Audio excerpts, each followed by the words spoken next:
Hello, how's everyone doing? Oh yeah. My landlord's been giving me a bit of a rough time. Give me a cheer if you've had problems with landlords before. Yeah, my landlord's a bit of a cunt, but I love her because, well, she's my mum. And everyone warned me against the idea of having a mum as a landlord. But those first 9 months were so promising, you know. However, I don't trust my mum anymore. I don't, because I follow a very strict belief system of 3 strikes and you're out. Strike 1 is that my mum uses Fahrenheit instead of Celsius. I know it's criminal, that's the devil's degree, you know. But she's a proud Fahrenheitist, you know. And the only people who use Fahrenheit are the Americans, and that's not a group you want to be following at the moment. I mean, in 1999, there was a spacecraft called the Mars Climate Orbiter. Scientists from all over the world worked on this project. It was meant to be revolutionary and providing new facts about the world beyond. However, 8 months into its travel, the orbiter burned and exploded, all because the Americans failed to properly convert the units and use metric system. And that's the sort of behavior that I and all the other kitchen appliances at home will not tolerate in the household, okay? So me and the other kitchen appliances decided to take a stand against my mum and the Fahrenheitism. But things ended up getting a little heated, and we had to kettle it down before we reached boiling point.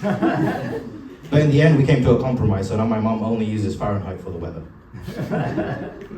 Strike 2 is that my mum gets easily paranoid. Like last year, a friend's house in Leicester, 100 miles away, got robbed. And now for some reason, my mum is still convinced we're next.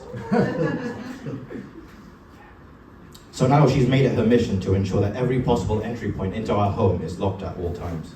Doesn't matter if the whole family is at home, my mum will lock everything. The porch door, the front door, the back door, all the windows, and even our letter flap. And by locked, I mean bolted, latched, and keys put away in such a safe spot no one knows where the fuck they are.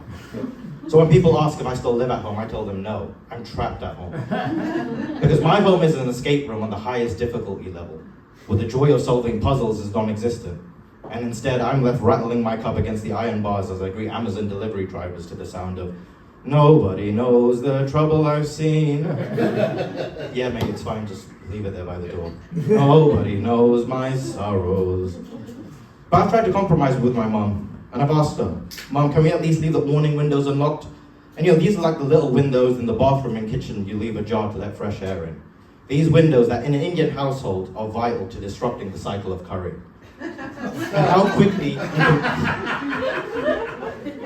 quickly you can open them is vital, is the difference between a bad day and getting hotboxed by your own shit. These tiny 2-foot windows that no fully grown adult could possibly climb